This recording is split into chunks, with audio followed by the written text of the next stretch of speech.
Hi, everybody. I'm Pete Christensen, I'm Coffee Brown. and welcome to episode 52 of 51.5. 51.5, special abbreviated edition. Special edition. Our first special edition. Oh, I'm so excited. I'm all giddy. Of Don't, Don't Die, Die Dumb. Now, we said in our last episode that we were going to discuss the famous McDonald case. I was in a courtroom drama, and one of the people there was a jury fixer. And he was the jury fixer for the McDonald's case, in which an elderly woman was scalded by hot coffee. And it's changed. The way I understand it, this changed the whole McDonald's coffee brewing situation. And he said that the coffee was so hot, it melted the cup that she had near her lap, and that caused terrible injury to her. He also said, now I'm going to reference him because I wasn't there, and I don't know if what I read coincides with this, but he said that they were serving coffee so hot that you couldn't taste it. And they've had experiments where they took coffee, hot chocolate, and water, and got it all to that temperature at McDonald's. It was near boiling. And what happened was people couldn't tell the coffee from the chocolate from the water, the hot water, when it gets that hot.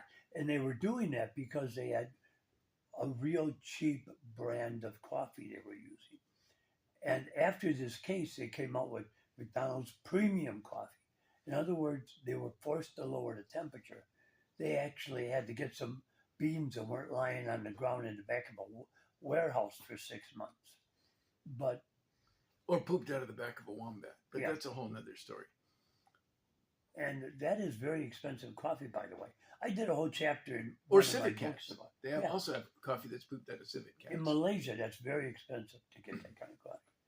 But you also have a reference to this. You have a friend that was involved. Yeah, ironically, Pete's met one of the lawyers who was involved in that case. Pretty famous case.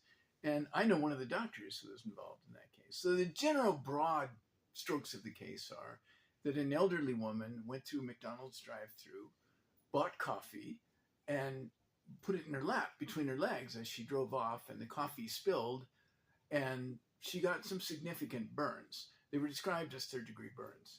I haven't seen images of them or anything. And she required some plastics procedures and stuff, and had quite a lot of pain. I wouldn't like to have coffee spilled in my lap, which I have done, by the way, but another story entirely. But I didn't get any burns out of it. So there's a couple of things about this. One, it cannot be super hot. There's only so hot you can boil water. At sea level, that would be about 212 degrees, 100 degrees centigrade. It's the definition of 100 degrees centigrade.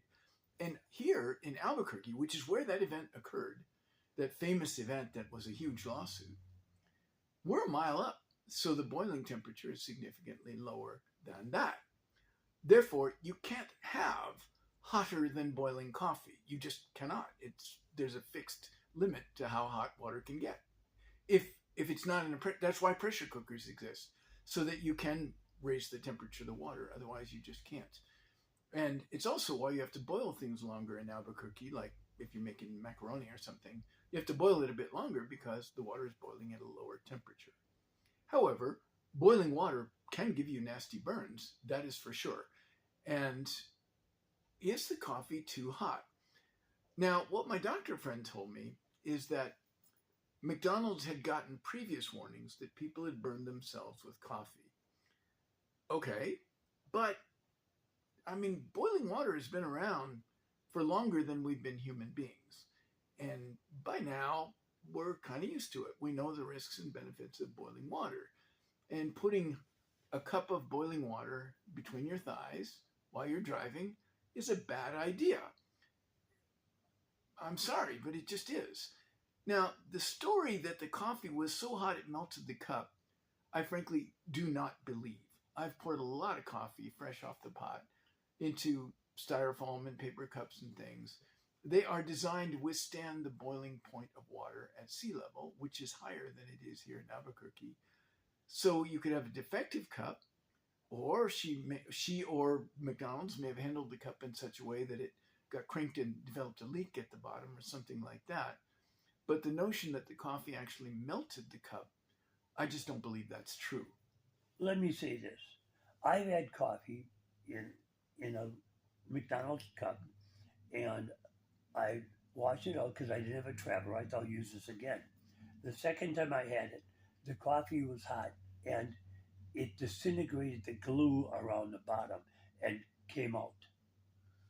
So I see where that could happen. If that's happening, And though, then that means that it's the wrong cup. It doesn't mean the coffee's the wrong temperature. It means that cup shouldn't have been used for coffee. either way, And you'd think someone's McDonald's would liable. know Yeah. which cups they ought to use or not. Let me also say this. According to this lawyer, they had been sued over 70 times in the past. And that's one of the main reasons the judge cited against them. I suspect this lawyer is where my doctor friend got that information. I'm not trying to relitigate this, by the way. I was not personally involved in this case, so I only know what's in the media and a conversation with one of the doctors. But there's two more questions. One, how hot should coffee be? Is there a benefit to serving it actually at boiling temperature? Well, it stops being at boiling temperature almost instantly as soon as you just take the flame out from under it. When it was poured into the cup, it was already lowering its temperature. The main reason someone might want their coffee hotter is so that it will stay warm longer in their car. It's not better to drink hotter. In fact, if it's too hot, you have to wait for it to cool before you can drink it. So we could make a case that it's better to heat coffee only to the point that it can be drunk without pain, and that it would actually taste better that way. I don't know the temperature at which coffee tastes the best, but it wouldn't surprise me if too hot boils off a lot of the volatiles. So it may be that the current temperature of 180 degrees, which is McDonald's compromise to avoid further lawsuits, might actually improve the coffee. And any drop in temperature will make it a little bit safer. You could argue for lukewarm coffee if that were the only consideration. But in general, people have wanted their coffee hot. They've asked McDonald's to serve it real hot. And the fact that some customers want it really hot and other customers haven't worked out how to deal with hot liquids can create a kind of catch-22 for McDonald's, where it doesn't matter which way they jump, they're going to get hurt. If people go, oh, McDonald's, they serve their coffee too lukewarm, well, that harms them. But if they're getting sued, that harms them as well.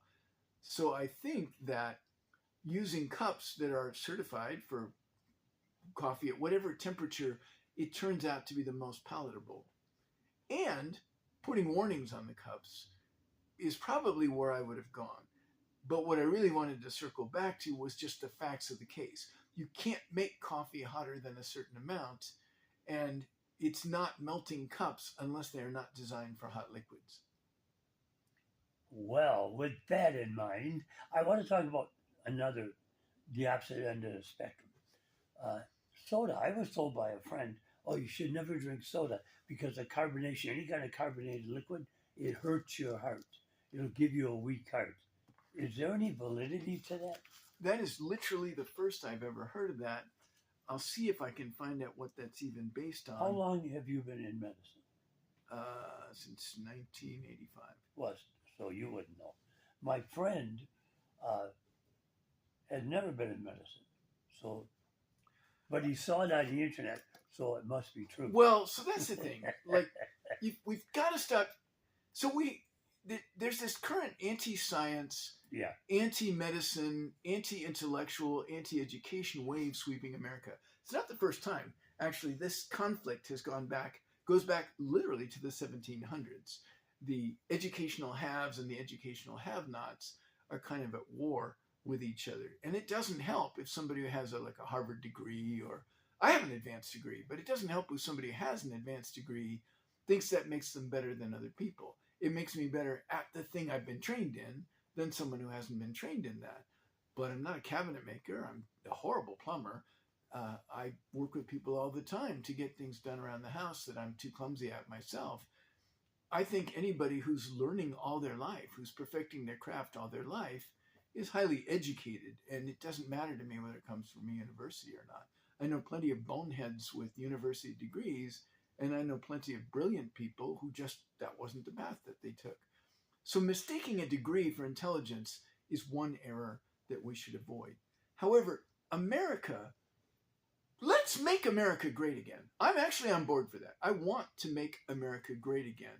We were a country founded, the only country I can think of, that was founded on rationalism and democracy, on the idea of all men being created equal, and the idea that, and men we expand, I think, appropriately to mean all humans, that we are rational, that we value each other, and that we valued science and education. It's actually in the Constitution, by the way, to support education, science, and invention. Those things made us filthy, stinking rich, even after we finished getting rich by genocide and slavery. And now we're abandoning them for no apparent reason. They have worked very, very well for us, and we're turning our back on them and becoming a laughingstock to the rest of the world. Our economy is probably not going to recover from this. Before we go, there's an abbreviated version. I want to give a disclaimer. I'm not saying, and we're not saying, anything against McDonald's or any other fast food place. We're simply relaying things that we have heard from other people that were involved. I wasn't involved, he wasn't. We're certainly not putting down any fast food outlet. We're just saying this is what we were told about the case. I found it an interesting case. And by the way, I was told all she asked for was her medical bills. And she was awarded much higher, but I don't think it was ever paid. In any event, I'm Pete Christensen. I'm Coffee Brown. Don't forget, don't die dumb.